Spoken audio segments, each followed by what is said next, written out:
नमस्कार, आप देख रहे हैं अर्थ नीति एक्सप्लेन्ड। जब यूएस और ईरान जैसे दो rivals suddenly peace deal announce करते हैं तो हेडलाइन सिंपल लगती है, वार खत्म, पीस स्टार्ट।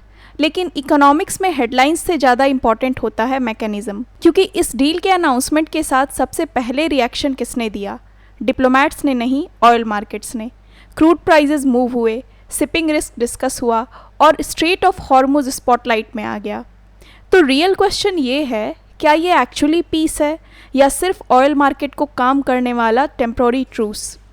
आज हम इसी डील को जियोपॉलिटिक्स, ऑयल इकोनॉमिक्स और इंडिया के पर्सपेक्टिव से डिकोड करेंगे, without hype, without propaganda, only mechanism. अब आप सोच रहे होंगे, यूएस और ईरान के बीच डील हो या कॉन्फ्लिक्ट, इंडिया को इतना कंसर्न क्यों होना चाहिए? सिंपल रीज़न, वेस्ट एशिया की instability directly Indian household तक पहुंचती है। पेट्रोल पंप पर price, truck transport cost, grocery inflation, rupee pressure, current account deficit, ये सब ग्लोबल ऑयल और शिपिंग रूट से कनेक्टेड हैं। इंडिया अपनी क्रूड ऑयल नीड्स का लार्ज पार्ट इंपोर्ट करता है, और जब गल्फ रीजन अनस्टेबल होता है तो सिर्फ फॉरेन पॉलिसी नहीं हिलती, आम आदमी का बजट भी प्रेशर में आता है। इसलिए ये डील इंडिया के लिए सिर्फ जियोपॉलिटिक्स नहीं है, ये energy security, inflation management, shipping safety और स्ट्रैटेजिक ऑटोनॉमी का इशू है। इस टॉपिक को समझने के लिए एक सेंट्रल क्वेश्चन याद रखना बहुत ज़रूरी है। क्या ये डील कॉन्फ्लिक्ट को सॉल्व करती है या सिर्फ कॉन्फ्लिक्ट की कॉस्ट को टेम्पोररली रिड्यूस करती है? न्यूज़ हेडलाइन बोलेगी पीस डील साइंड, लेकिन एनालिटिकल व्यू बोलेगा रिस्क मैनेजमेंट बारगेन। डिफरेंस समझना ज़रूरी है। पीस डील का मतलब होता है रूट कॉजेज़ को सॉल्व करना, रिस्क मैनेजमेंट बारगेन का मतलब होता है इमीडिएट डेंजर को कंट्रोल करना, मार्केट पैनिक को काम करना और डिफ़िकल्ट इश्यूज़ को बाद में रीनेगोशिएशन टेबल पर पुश कर देना। यही इस डील का कोर है। वार रिस्क को रिड्यूस करो, हॉर्मुज को रीओपन करो, ऑयल मार्केट्स को काम करो, न्यूक्लियर और सैंक्शंस का असली एग्ज़ाम बाद में होगा। अब देखते हैं अभी तक डील में एक्चुअली क्लियर क्या है। ब्रॉडली मिलिट्री ऑपरेशंस पॉज करने की बात है, स्ट्रेट ऑफ हॉर्मुज रीओपन करने की बात है, यूएस ब्लॉकेड एडजस्टमेंट्स या रिमूवल की रिपोर्टिंग है, और न्यूक्लियर इशू को सेपरेट नेगोशिएशन के लिए पोस्टपोन किया गया है। लेकिन यहीं सबसे इंपॉर्टेंट क्वेश्चन आता है, अनाउंसमेंट फाइनल सेटलमेंट नहीं होता। एमओयू यानी मेमोरेंडम ऑफ अंडरस्टैंडिंग का मतलब होता है framework, final, legally detailed, fully implemented peace architecture नहीं। अगर नेक्स्ट 60 डेज में nuclear verification, sanctions relief, shipping security और रीजनल सीज फायर पर क्लैरिटी नहीं आती तो ये डील फ्रिजाइल रह सकती है। इसलिए व्यूअर के लिए टेक अवे बहुत सिंपल है, डील अनाउंस्ड है लेकिन रियल टेस्ट इम्प्लीमेंटेशन में होगा। रिपोर्टेड 14 पॉइंट्स को अगर सिंपल लैंग्वेज में देखें तो ये 4 बकेट्स में डिवाइड होती है। पहला, सिक्योरिटी, मतलब ceasefire, military operations pause, escalation को कंट्रोल करना। दूसरा, मैरीटाइम, यानी नवल ब्लॉकेड रिमूवल और हॉर्मुज के थ्रू शिपिंग पैसेज। तीसरा, economic, oil sanction suspension, frozen assets, reconstruction funding, energy revenue access. चौथा, future talks, nuclear issue, sanctions evaluation, supervision mechanism और possible United Nations endorsement. लेकिन एक बात clear होनी चाहिए, जब तक ऑफिशियल टेक्स्ट पब्लिकली अवेलेबल और वेरीफाइड नहीं होता तब तक इन क्लॉजेस को रिपोर्टेड फ्रेमवर्क के रूप में ही समझना चाहिए। एनालिटिकल पॉइंट ये है, डील ने इमीडिएट बैटलफील्ड को एड्रेस किया है लेकिन डीपर स्ट्रैटेजिक बैटलफील्ड अभी भी ओपन है। ऑयल मार्केट्स ने सबसे पहले रिएक्शन क्यों दिया? ये क्वेश्चन इंपॉर्टेंट है, क्योंकि स्ट्रेट ऑफ हॉर्मुज कोई ऑर्डिनरी वाटरवे नहीं है, ये ग्लोबल ऑयल लॉजिस्टिक्स का सेंट्रल नर्वस सिस्टम है। इस नैरो पैसेज से मिडिल ईस्ट का ह्यूज ऑयल और एलएनजी वर्ल्ड मार्केट्स तक पहुंचता है। अगर हॉर्मुज ब्लॉक होता है तो सप्लाई चेन शॉक क्रिएट होता है और मार्केट्स एक्चुअल क्लोजर का वेट नहीं करते, मार्केट्स प्रोबेबिलिटी प्राइस करते हैं। मतलब अगर ट्रेडर्स को लगता है कि सप्लाई डिसरप्शन का रिस्क बढ़ रहा है तो ऑयल प्राइस में रिस्क प्रीमियम ऐड हो जाता है। इसलिए जब डील ने हॉर्मुज रीओपनिंग का सिग्नल दिया, मार्केट ने इंटरप्रेट किया डिसरप्शन प्रोबेबिलिटी कम हो रही है। रिजल्ट क्या हुआ? ऑयल प्राइस प्रेशर सॉफ्टन हो सकता है। क्रूड ऑयल प्राइस सिर्फ डिमांड और सप्लाई से डिसाइड नहीं होता, उसमें expectations, fear, insurance cost, shipping routes, war probability सब बिल्ट इन होते हैं। इसी को हम रिस्क प्रीमियम बोलते हैं। सिंपल वर्ड्स में रिस्क प्रीमियम वो एक्स्ट्रा अमाउंट है जो मार्केट इसलिए पे करता है क्योंकि फ्यूचर अनसर्टन है। अगर टैंकर रूट पर अटैक का रिस्क है, इंश्योरेंस प्रीमियम बढ़ेगा। इंश्योरेंस बढ़ेगा तो ट्रांसपोर्ट कॉस्ट बढ़ेगी। ट्रांसपोर्ट कॉस्ट बढ़ेगी तो क्रूड के लैंडेड कॉस्ट पर प्रेशर आएगा और फिर इंपोर्टिंग कंट्रीज़ जैसे इंडिया को ज़्यादा डॉलर आउटफ्लो फेस करना पड़ सकता है। तो ये डील एक सेंस में ऑयल मार्केट रिस्क प्रीमियम को रिड्यूस करने की अटेम्प्ट है। अब ईरान के एंगल से देखिए, ईरान के लिए ये डील सिर्फ डिप्लोमेसी नहीं, इकोनॉमिक ब्रीदिंग स्पेस का क्वेश्चन है। Years of sanctions, restricted oil exports, blocked revenues, banking constraints और हाई डोमेस्टिक इन्फ्लेशन ने ईरानियन इकोनॉमी पर प्रेशर क्रिएट किया है। अगर ऑयल एक्सपोर्ट्स रीओपन होते हैं, फ्रोजन एसेट्स का एक्सेस मिलता है, शिपिंग, इंश्योरेंस और पेमेंट चैनल्स नॉर्मलाइज होते हैं तो ईरान को फाइनेंशियल रिलीफ मिल सकता है। लेकिन यहाँ एक कॉम्प्लिकेशन है। यूएस सैंक्शंस एक सिंपल स्विच नहीं है जिसे ऑन ऑफ कर दिया जाए। Sanctions nuclear, missile, terrorism, human rights, banking और मिलिट्री कैटेगरीज में लेयर्ड होते हैं। इसलिए सैंक्शंस रिलीफ अनाउंस करना ईजी है, लीगली इम्प्लीमेंट करना बहुत मुश्किल है। न्यूक्लियर इशू पर सबसे इम्पॉर्टेंट डिस्टिंक्शन है प्रॉमिस और वेरिफिकेशन।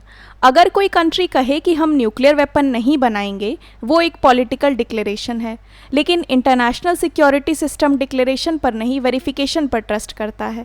वेरिफिकेशन का मतलब है इंस्पेक्टर्स का access, uranium stockpile audit, enrichment levels की मॉनिटरिंग, सेंट्रीफ्यूज कैपेसिटी का रिकॉर्ड और न्यूक्लियर मटेरियल डाइवर्सन ना हो इसकी कंफर्मेशन।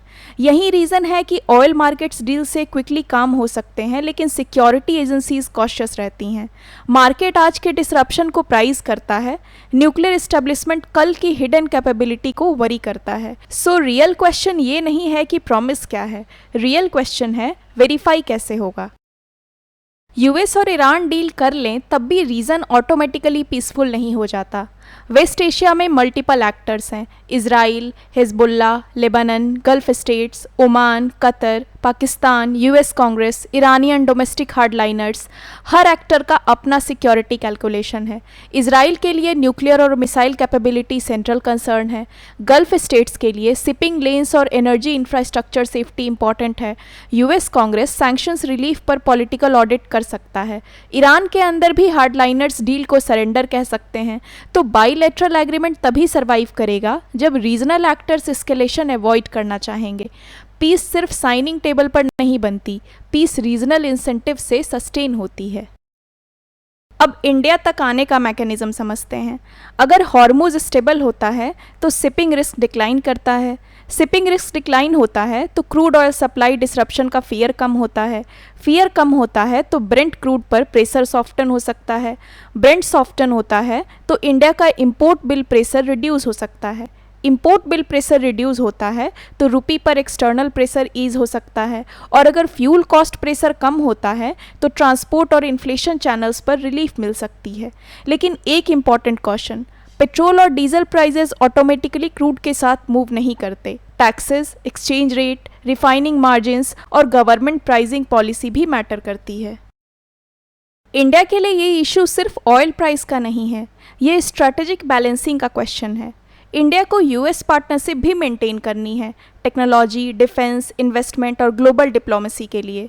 ईरान के साथ कनेक्शन भी इम्पॉर्टेंट है, स्पेशली चाबहार पोर्ट और सेंट्रल एशिया एक्सेस के लिए। इजराइल और गल्फ स्टेट्स के साथ इंडिया के डिफेंस, ट्रेड, एनर्जी और डायस्पोरा लिंक्स डीप हैं। साथ ही सैंक्शंस कंप्लायंस का रिस्क भी है। इसलिए इंडिया की चैलेंज है एनर्जी सिक्योरिटी, स्ट्रैटेजिक ऑटोनॉमी और सिटीजन सेफ्टी को एक साथ बैलेंस करना। गुड डिप्लोमेसी का मतलब किसी एक कैंप में ब्लाइंडली जाना नहीं है, मल्टीपल रिलेशनशिप्स को केयरफुली मैनेज करना होता है। इस डील को विनर लूजर फ्रेम में देखना टेम्पटिंग है, लेकिन बेटर एनालिटिकल फ्रेम है हर एक्टर को क्या गेन मिलता है और क्या रिस्क रहता है। यूएस को ऑयल प्राइस प्रेशर कम करने और डिप्लोमेटिक सक्सेस दिखाने का चांस मिलता है, लेकिन वीक वेरिफिकेशन का क्रिटिसिज्म आ सकता है। ईरान को सैंक्शंस रिलीफ और इकोनॉमिक ब्रीदिंग स्पेस मिल सकती है, लेकिन डोमेस्टिक बैकलैश और टेक्निकल ऑडिट्स का प्रेशर होगा। इजराइल को रीजनल वार इंटेंसिटी कम होने का बेनिफिट मिल सकता है, लेकिन ईरान कैपेबिलिटी कंसर्न रिमेन करेगा। इंडिया को इंपोर्ट रिलीफ और शिपिंग स्टेबिलिटी का बेनिफिट मिल सकता है, लेकिन सैंक्शंस एम्बिग्विटी और gulf security risk still matter करेंगी। मतलब डील यूजफुल है बट रिस्क फ्री नहीं। तो कैसे जज करें कि ये रियल पीस है या टेम्प्रोरी ट्रूस? 5 टेस्ट्स याद रखिए। फर्स्ट, हॉर्मूज टेस्ट, क्या शिपिंग नॉर्मल इंश्योरेंस कॉस्ट के साथ रिज्यूम होती है? सेकेंड, सैंक्शंस टेस्ट, क्या एक्चुअल बैंकिंग और oil export channels legally open होते हैं या सिर्फ टेम्प्रोरी वेवर्स मिलते हैं? थर्ड, न्यूक्लियर टेस्ट, क्या IAEA को क्रेडिबल इंस्पेक्शन एक्सेस मिलता है? फोर्थ, रीजनल टेस्ट, क्या लेबनान, हेजबोल्ला, इजराइल और गल्फ एक्टर्स साइमल्टेनियसली डीस्केलेट करते हैं? फिफ्थ, डोमेस्टिक टेस्ट, क्या US, ईरान और इजराइल के लीडर्स अपनी डोमेस्टिक अपोजिशन को मैनेज कर पाते हैं? सिंपल लाइन है, पीस अनाउंसमेंट से नहीं इम्प्लीमेंटेशन से प्रूव होती है। तो फाइनल टेक अवे ये है, US ईरान एग्रीमेंट को परमानेंट पीस के रूप में समझना प्री मैच्योर होगा। बेटर फ्रेमवर्क ये है, this is a calculated risk management bargain. War risk temporarily defer हुए हैं, हॉर्मूज रीओपनिंग ऑयल मार्केट्स को काम कर सकती है और इंडिया जैसे इंपोर्ट डिपेंडेंट कंट्रीज़ को शॉर्ट टर्म रिलीफ मिल सकता है। लेकिन nuclear verification, sanction sequencing, Israel security concerns, Iran's regional network और डोमेस्टिक पॉलिटिक्स अभी अनरिजॉल्व्ड हैं।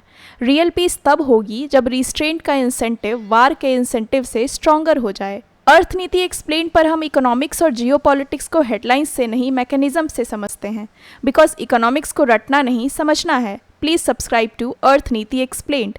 अगर आप चाहते हैं मैं किसी और टॉपिक को डिस्कस करूं तो आप कमेंट्स में मेंशन कर सकते हैं। मिलते हैं अगले वीडियो में एक नए इकोनॉमिक्स के कॉन्सेप्ट के साथ। Thank you.